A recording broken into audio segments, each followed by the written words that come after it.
Now, let's talk about this one. This is establishing a feeling of togetherness, something we all want to do in our teams, sometimes even with people that we deal with outside of our organizations. We want that sense of commonality and unity. And a study was done in Belgium, all right, that makes the case of how this one might be generated. Researchers had subjects come into an experiment. 1/3 of them were shown photographs of household objects, and in the background of the objects was a single figure standing alone.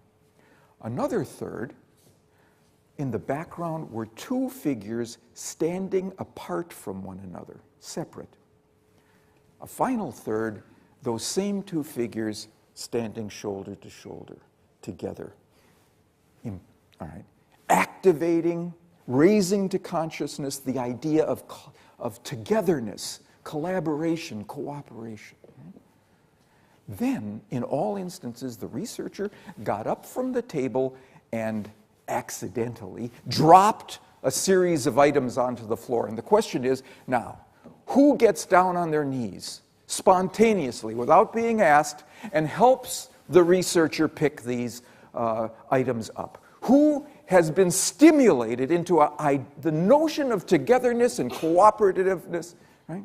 And as you can guess, I'm sure by now, those who saw someone standing alone, 20% helped.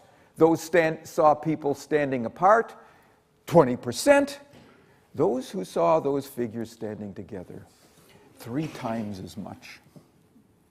We've done it again, but we've changed the idea. We've changed the concept that was top of mind and produced the consequent behavior that's congruent with that concept. Now, this study rocked me back in my chair when I read it. Not because of these results, because by the time I had read this study, I had already seen those other kinds of results that we've been talking about. Because of something about the subjects in this experiment. The subjects, including those who were 3 times as likely to help because they saw an image of togetherness, the subjects were 18-month-old children, hardly able to speak, to talk, barely able to review or reflect or reason.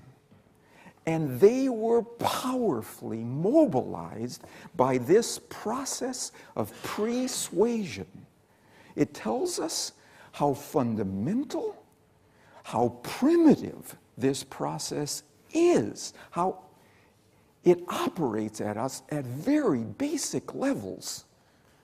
All right, let me finish with one more example of how you might employ this idea of togetherness without having to show people images of individuals standing shoulder to shoulder. Suppose you want support from someone who will be helpful in the future if you can get that person's support for a new idea or an initiative or a program that you have in mind. And one thing that we are trained to do is to go to that person and ask for that person's opinion on an early draft or a blueprint of this idea. What do you think about this, right? That's a mistake. Not to go to that person. The mistake is to ask for his or her opinion. Because what the research tells us is that when you ask for someone's opinion, that person takes a half step back from us psychologically and goes inside, introspects, separates from us. If instead you ask for that person's advice persuasively, he or she takes a half step toward us in a collaborative state of mind. They now encounter our evidence. And the evidence of the research is quite clear. They now become more supportive of our idea because we have made them a part of it, caused them to step into that idea with us rather than back from us as a dispassionate reviewer of that idea. Small thing, one small change produces the effect. Okay, let's wind up here. This is the evidence that they showed, that when people say, give me your opinion, and they rate how they and the other individual are together, they separate.